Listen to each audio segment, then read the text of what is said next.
గజం కేవలం 13,500 రూపాయలకి హైదరాబాద్ కి చేరువలో మీ సొంతింటి కలను నిజం చేసుకోండి శ్రీవాసవి ప్రాజెక్ట్స్ తో.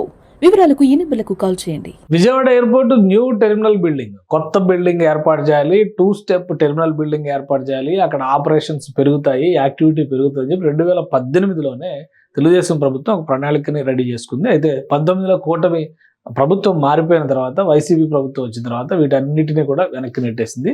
So modernisation of Vijayawada airport అనేది పెండింగ్లో పడింది. ఫైనల్గా ఎలక్షన్స్ ముందర 2023లో మళ్ళీ హడావుడిగా ఇది తెరపైకి వచ్చింది. మొత్తం మీద 610 కోట్ల అంచనా వ్యయంతో ఈ నిర్మాణ ప్రక్రియని ముందుకు తీసుకెళ్లే ప్రయత్నం జరిగింది. ఇది 2026 మార్చి నాటికి కొత్త టెర్మినల్ బిల్డింగ్ ఓపెన్ అవ్వాలి. అయితే అనూహ్యంగా ఏం జరిగిందో కానీ పనితీరు పైన, కాంట్రాక్ట్ సంస్థ పైన అసంతృప్తిగా ఉన్నటువంటి ఎయిర్పోర్ట్స్ అథారిటీ ఆఫ్ ఇండియా ఆ కాంట్రాక్ట్ పనులను రద్దు చేసింది. ఇమ్మీడియట్గా తక్షణం మరొక కాంట్రాక్ట్ సంస్థను ఎంపిక చేసేందుకు నోటిఫికేషన్ రిలీజ్ చేసింది. ఇది అందరినీ కూడా ఆశ్చర్యానికి గురి చేస్తుంది. 2-3 నెలల్లో పనులు కంప్లీట్ అయిపోతాయి అనుకున్నారు విజయవాడ ఎయిర్పోర్ట్కి సంబంధించినటువంటి కొత్త టెర్మినల్ బిల్డింగ్ వర్క్స్ అనమాట. ఇది ఇప్పుడు తాజాగా మరొక 192 కోట్ల రూపాయల అంచనా వ్యయంతో ఒక టెండర్ని ఫ్లోట్ చేసింది airports authority of India. Airports authority of India అనే అన్ని పనుల్ని కూడా పర్స్యూ చేస్తూ ఉంటుంది ఎయిర్పోర్ట్స్ ఆపరేషన్స్ సంబంధించి. అసలు గత ప్రభుత్వ హయాంలో అయితే ఎయిర్పోర్ట్ వలన ఉపయోగమే లేదన్నంత ప్రొజెక్షన్ జరిగింది. అయితే కూటమి ప్రభుత్వం వచ్చిన తర్వాత 7 కొత్త ఫ్లైట్లు స్టార్ట్ చేశారు. ఇతర డెస్టినేషన్స్ కంటే వారణాసి, ద్వారకా ఇలాంటి పుణ్యక్షేత్రాలకి కూడా ఎయిర్ సర్వీసెస్ ని తీసుకొచ్చేటువంటి ప్రయత్నం జరుగుతుంది. ట్రాఫిక్ రద్దీ పెరిగేటువంటి అవకాశం ఉంది. అందుకనే వీలైనంత వేగంగా భోగాపురం ఇంటర్నేషనల్ ఎయిర్పోర్ట్ కంటే కూడా 3-4 నెలల ముందరే విజయవాడ ఎయిర్పోర్ట్, వాస్తవానికి ఫస్ట్ అనుకున్న లెక్క ప్రకారం అయితే ఇది డిసెంబర్కే కంప్లీట్ అవ్వాలి అనేటువంటి ఒక అంచనా వేశారు. కానీ పనులలో తీవ్రమైన జాప్యం జరుగుతుంది అనేటువంటి అభిప్రాయం ఉంది. ఇది విజయవాడ ఇంటర్నేషనల్ ఎయిర్పోర్ట్ అంటే గన్నవరం ఎయిర్పోర్ట్ అంటాం మనం. అక్కడ ఆ ఎయిర్పోర్ట్కి సంబంధించినటువంటి ప్రస్తుతం ఇప్పుడు ఉన్నటువంటి తాజా నిర్మాణ ప్రణాళిక, ఇప్పుడు ఈ గ్లాస్ ఫిట్టింగ్స్ జరుగుతున్నాయి, సివిల్ వర్క్స్ దాదాపుగా కంప్లీట్ అయినాయి, ఇంటీరియర్స్ అంటే లోపల ఇంటీరియర్ వర్క్స్ కంప్లీట్ అయింది, బ్యాగేజ్ హ్యాండ్లింగ్ కి సంబంధించినటువంటి బ్యాగేజ్ బెల్ట్స్ ఇవన్నీ కూడా, కన్వేయర్ బెల్ట్స్ కి సంబంధించిన వ్యవస్థలు కూడా కంప్లీషన్ స్టేజ్ లో ఉన్నాయి. అయితే బయట వైపు నుంచి ఈ కనెక్టింగ్ పాయింట్స్, ఇది ఎయిర్పోర్ట్ ఫస్ట్ ఫ్లోర్ లోకి డైరెక్ట్ గా విమానంలోకి వెళ్ళేటువంటి వాక్ వేస్ అనమాట ఇవి, అవి కూడా నిర్మాణంలో ఉన్నాయి. ఇది 2025 జనవరిలో ఉన్నటువంటి స్టేటస్ ఈ కండిషన్ లో ఉంది. ప్రస్తుతం ఈ కండిషన్ లో వచ్చింది. అయినా కానీ అనుకున్నంత వేగంగా పనులు జరగలేదని అభిప్రాయం. ఇంకోటి ఏంటంటే ఫస్ట్ అనుకున్న డిజైన్ ఇది, తర్వాత ఈ డిజైన్ మొత్తం కూడా మార్చి వేరే మార్పులు చేర్పులు చేశారనమాట. సో ఇప్పుడు కాంట్రాక్ట్ సంస్థ ఆశించిన స్థాయిలో పనిచేయలేదు. ప్రజెంట్ స్టేటస్ ఈ వర్క్స్ అన్ని కూడా ప్రస్తుతం జరుగుతున్నాయి. ఈ గ్లాస్ ఫిట్టింగ్ వర్క్స్ జరుగుతున్నాయి. ఇది లోపల సైడ్ అనమాట, ఎయిర్పోర్ట్ కి లోపల సైడ్. బయట సైడ్ ఎక్స్టీరియర్ వర్క్స్ ఇంకా డిఫరెంట్ గా ఉంటాయి, కూచిపూడి స్టైల్లో తీసుకొచ్చారు. అలానే ఎయిర్పోర్ట్ లోకి వెళ్ళిన తర్వాత ఒక ఫ్లైఓవర్ రూపంలో పైకి వెళ్తాం. అంటే అరైవల్స్, డిపార్చర్స్ ని 2 స్టెప్స్ గా మార్చారు. డిపార్చర్స్ మాక్సిమం కింది ఫ్లోర్ లో నుంచి, అరైవల్స్ నుంచి వచ్చే వాళ్ళందరూ కింది నుంచి బయటకు వచ్చేసేలాగా, డిపార్చర్ కి సంబంధించి పై నుంచి వెళ్లేలాగా ప్లాన్ చేశారు. కానీ పనుల్లో మాత్రం వేగం లేదు అనేది ప్రధానమైనటువంటి ఆరోపణ.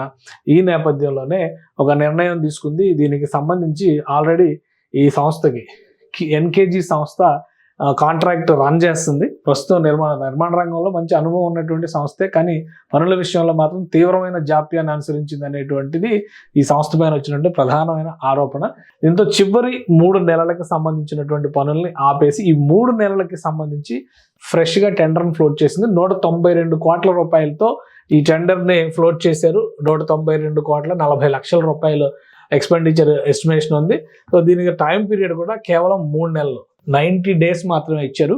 కానీ కన్స్ట్రక్షన్ అయిపోయిన తర్వాత ఇది 2555 రోజులు, అంటే 5 ఇయర్స్, 5 ఏళ్ల పాటు operation during DLP of 2 years. మొత్తం అంతా కూడా maintenance for 5 years and operation during DLP of 2 years అని చెప్పి మొత్తం ఏవైతే టర్మ్స్ అండ్ కండిషన్స్ వస్తాయో అవన్నీ కూడా దీనికి కేటాయించారు అనమాట. ఇది కొత్తగా ఫ్లోట్ చేసినటువంటి టెండర్ డిసెంబర్ 31కి ఇది క్లోజ్ అవుతుంది. డిసెంబర్ 31 ఈవినింగే దీనికి సంబంధించినటువంటి కంపెనీ ఏ సంస్థ ఉంటే ఆ సంస్థని ఎంపిక చేస్తారు. సో ఈ బ్యాలెన్స్ వర్క్స్ కంప్లీట్ చేయడం అనేది కోసమే ఇచ్చింది. Construction of new integrated terminal building and associated works including maintenance, operation and AICMC at Vijayawada airport, Vijayawada package 1, ఇది బ్యాలెన్స్ వర్క్స్ అని చెప్పని స్పెషల్ గా పెట్టారు ఇందులో కండిషన్.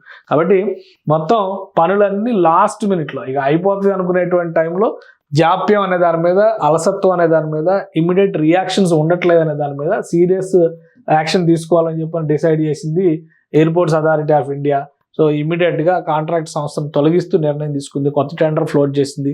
ఈ నెలాఖరులోపు ఈ ఎంపిక ప్రక్రియ పూర్తవుతుంది. మార్చి అనుకున్నటువంటి టార్గెట్ ప్రకారం 90 రోజుల్లో మార్చి 30-31 కల్లా ఓపెన్ చేయడానికి రెడీగా ఉండాలనేటువంటి ఆలోచనతో ఉంది.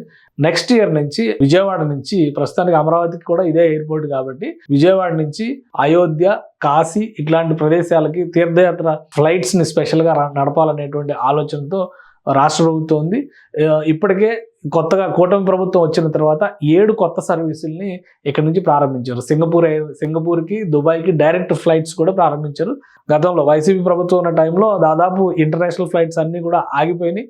డొమెస్టిక్ ఫ్లైట్స్ కూడా గుడ్డి కంటే మెల్లనయం అన్నట్టుగా అంతంత మాత్రంగా నడుస్తున్నటువంటి పరిస్థితి ఉండేది. సో దీన్ని మొత్తంగా అమరావతిలో జరుగుతున్నటువంటి డెవలప్మెంట్స్ దృష్టిలో పెట్టుకుని, అలానే ఏపీలో జరుగుతున్నటువంటి ఇండస్ట్రియలైజేషన్ ప్రాసెస్ ని దృష్టిలో పెట్టుకుని పెద్ద ఎత్తున రాకపోకలు జరుగుతాయి కాబట్టి దానికి తగ్గట్టుగా ఈ కొత్త ఇంటర్నేషనల్ న్యూ టెర్మినల్ ని డెవలప్ చేయాలని 2018లోనే పనులు ప్రారంభించే దిశగా అడుగులు పడ్డాయి. చివరికి ఈ పనులు జరిగేటువంటి క్రమంలో గత ఏడాదిన్నర కాలంలో జరిగిన జాప్యానికి పరిహారంగా కాంట్రాక్ట్ సంస్థను తొలగిస్తూ ఎయిర్పోర్ట్స్ అథారిటీ ఆఫ్ ఇండియా నిర్ణయం తీసుకుంది. ఆ 3 నెలల్లోనే మిగిలిన వర్క్స్ అన్ని కంప్లీట్ చేసేలాగా కొత్త కాంట్రాక్ట్ సంస్థని ఎంపిక చేసేటువంటి అవకాశం ఉంది.